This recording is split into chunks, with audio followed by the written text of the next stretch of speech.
Hey, thanks for making it to Veterans Info Tap. I'm glad you made it. Can you file an intent to file while your current claim is in process? So in other words, you file a claim, that claim is in process, not decided by the VA.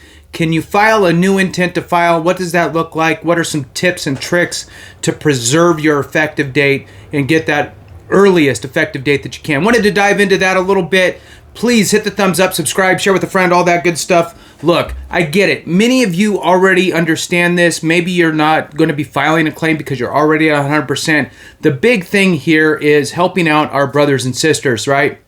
There's plenty of people getting out of the military constantly, and there's plenty of people, in fact, it's pushing about 70% of veterans do not have VA compensation. So this is something that, we all need to work together. So please hit the thumbs up, subscribe, share with a friend, all that good stuff. The two asks, right, are really hit that thumbs up and let the video run, because that's what tells YouTube to put it into the hands of another veteran. So with that, let's go ahead and jump into it. The answer is yes, but I want to dive into kind of some of the features of an intent to file. What is an intent to file for? And what are some tips and tricks? To be honest with you, a lot of people are not aware of one of these, I'll call it a trick, a workaround, really, with the intent to file to keep that earlier effective date. Now, the form number, for those that don't know, is 210966. It's the VA form 21-0966. Now, you can file an intent to file with paper. You can start an intent to file online, just starting the claim process. Or you can call the VA directly and tell them that you intend to file a claim and you'd like to go ahead and put in an intent to file. So now let's jump into what an intent to file is for those that don't know. And again, look, I get it. The majority of you understand what it is. This is for the people that don't know, our brothers and sisters that have no clue exactly what it is. And they don't even know about an intent to file. They're looking to just file a VA claim for compensation to try to get some sort of monetary benefit and move forward with life. Now, intent to file, I'll give you my, loose interpretation or what have you, and then I'll read you from the VA's website, and then we'll jump into some tips and tricks with it as well. So, the intent to file is a very simple form. I gave you the form number. It's very simple, easy to fill out, and it's meant to be that way.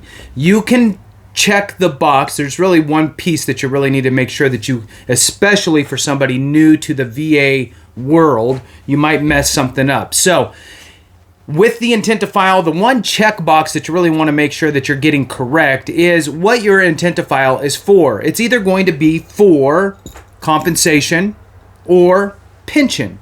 Now, pension is a horrible description. I really don't like that VA calls this benefit pension, but for those that don't know, VA does have a safety net program for low and no income veterans and surviving spouses called VA pension. It essentially brings you up to the poverty level, and yes, you could put in an intent to file for that.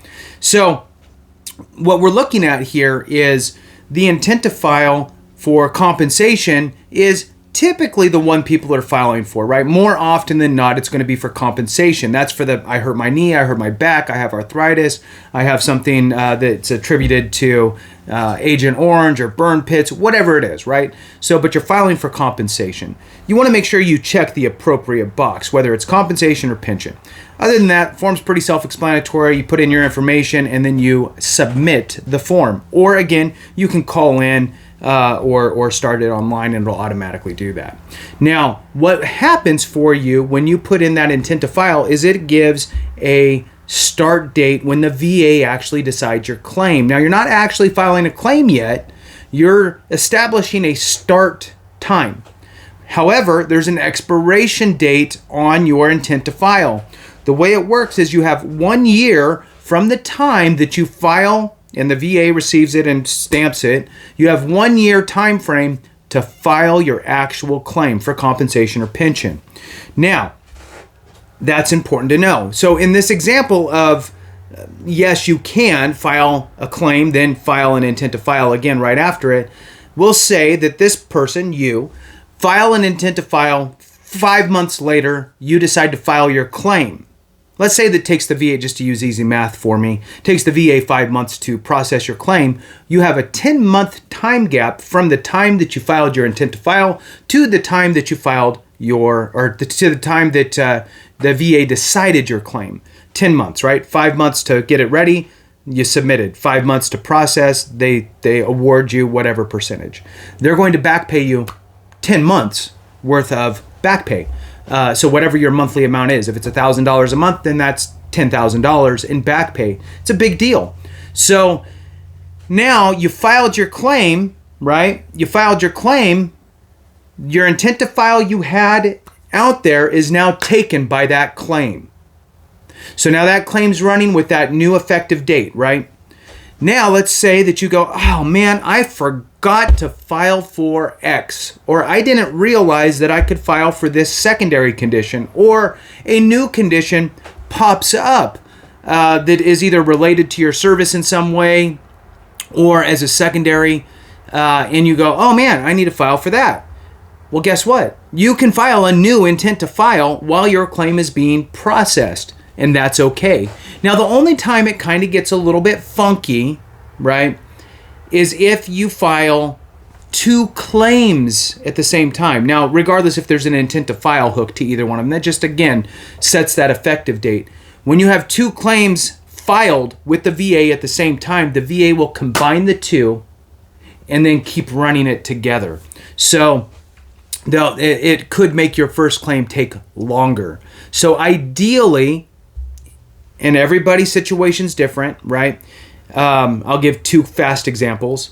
But most of the time, you would wait for your first claim to be finalized by the VA, and then you would file your new claim, provided that your intent to file wasn't going to expire, right? That's normal-ish. However, let's just pretend for a second that your first claim was only for tinnitus, ringing in the ears. Then you discovered, oh, well, I have this arthritis, I have migraines, I have depression, I can file for all these things I never knew. Well, your tinnitus is only going to be 10%. Not much. These other conditions could add up to who knows what, right? I mean, who knows? You could get to, theoretically, 100%. But you'd probably land somewhere between 50 and 100, right? So maybe you're going to be a 70% on those three conditions, we'll just say. What are you going to do? Are you going to wait for the VA to continue processing your 10% tinnitus claim? Or are you going to say, screw it, I'm going to file this other claim as fast as possible, and then they can combine the two, and I don't care if the first one takes longer to get through. Of course, you're going to file everything, right? So it really just depends on the circumstances. So just something to be aware of. Now, I want to read to you a little bit from the VA's website here on what an intent to file is. And then what we'll do is I'm going to jump into a couple tips or tricks, really, workarounds with that intent to file. And that is really, it's something that I think is not talked about. I don't know. I don't listen to everybody's stuff. So I doubt, it's just me. I doubt that it's being talked about by anybody. So I'm happy to share it. All right. So your intent to file a claim, right? Find out how to notify us of your intent to file a claim for VA disability, pension, or DIC benefits. So again, it's compensation or pension. So disability compensation is for the veteran. DIC is dependency indemnity compensation for the surviving spouse or parent or child, depending on the circumstances. Okay, so those are two compensation claims. Then you also have pension again, right? Pension could be for the veteran or a surviving spouse who's low or no income and meets the criteria. All right, moving forward. What is an intent to file? An intent to file sets a potential start date or effective date for your benefits. If you notify us of your intent to file, you may be able to get retroactive payments for the time between when you submitted your intent to file and when we approved your claim. So basically what I was explaining, your intent to file creates that start date, the time that the VA decides your claim, and then they just take all those months and they pay you out. You can notify us, the VA, of your intent to file if you plan to file a claim or a supplemental claim for these types of benefits: disability compensation, pension benefits, dependency and indemnity compensation. Okay, so again, pension benefits can include the surviving spouse. So how do you notify the VA of your intent to file? You can submit an intent to file form, so you could submit it, either an actual paper form that you mail in, or you can start your process online for your claim. That would trigger the intent to file, or you can call the VA at 800-827-1000. Okay, and the form number is 210966, and the address is on the form of where you would send that. And always, you can always call the VA. And look, I called the VA, I think it was yesterday, and it took me probably 4 minutes maybe to get to a live person. So it's not horrible. So now I'm going to just read you again the 1 year time frame directly from the VA's website. How long do you have to file your claim after you notify the VA of your intent? After you notify us, the VA, of your intent to file, you have 1 year to complete and file your claim. Okay, so what is the tip or trick or workaround for the intent to file? Here's the situation. Intent to files are really for, in my opinion, one real purpose. It's to buy you, the claimant, time to develop your claim. Get all your evidence together, right? I know I'm going to file for this. I'm just not ready yet. I need to go grab some documents. I need to get things. I need to order stuff, whatever it is. So it buys you time, okay? So now let's just say, theoretically, life gets in the way, delays happen, you got something, you spilled coffee on it, and now it's destroyed, whatever, right? Things happen. And now you're at 11 and a half months, and you don't have everything that you're supposed to have. What do?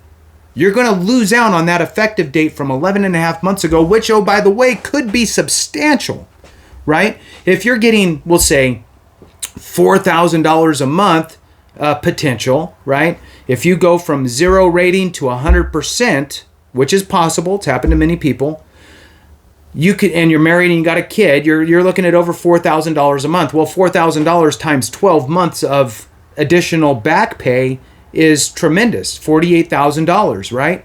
So do you really want to lose out on $48,000? The answer is no. So how do you preserve that effective date without stressing yourself out, right? This is how you do it. Let's say that you're going to file for 5 conditions and you're missing documents on 3 of them. For whatever reason. Never got them, can't find them, still working on it, whatever. The other 2 conditions are fine. You got all the evidence you need and you're totally happy with those. What do? You file for all 5 conditions, regardless of the evidence that you have. Whatever you have, give, right? If it's not enough, it's not enough. That's fine, right? Even if you know, like it's not enough, they're going to deny me. Even if you have the smallest piece of evidence on any aspect, submit it. Submit everything you have. For those 5 conditions, you know pretty well you're going to get denied for those 3, but you're going to get approved for the 2, which is helpful because at least you now have a foot in the door with the VA because now you're a service-connected veteran. So that's one piece that's helpful, so that happens faster. But the big piece here is those 3 that you get denied on, you can file a supplemental claim in response to your denial with additional evidence. So effectively what's now happened is, and I'll just stretch it out. Let's just, to again use easy numbers. Let's say that you waited till the very last minute, 12 months goes by. You file your claim. Let's say that it takes the VA 12 months to decide your claim and deny you for those 3. That's 24 months now. Then from that denial time, you have a year to file your supplemental claim in response to that denial, providing additional evidence to the VA to rule in your favor on those 3 denials, which go back all those months. Okay, so if it's 12 months for your intent to file, plus 12 months for the VA to decide and deny you, then 12 months still that you're working to find all the information you need. I mean, this is a long time, but you let's just say it got drawn out, right? Another 12 months from the denial date, and you file the claim as a supplemental with additional evidence, then the VA has, let's say it takes them another 12 months to approve your claim. But now they do because they have all the evidence they need. That is, my friends, 48 months. And I didn't do the math, and I'm not going to try, but it's a lot of money. It's nearly $200,000 in back pay if it was over $4,000 a month, right? So it's whatever it is, $175,000 over that period of time. Huge, right? Because 12 months from the intent to file, 12 months to process deny, 12 months to file your supplemental, 12 months to decide that one. So 12 times 4, 48 months. Huge. And that whole process, you preserve that original intent to file date. I hope you hung on for that. Thanks so much for watching. I appreciate you. Have a great one. And remember, if we don't take care of each other, something went wrong.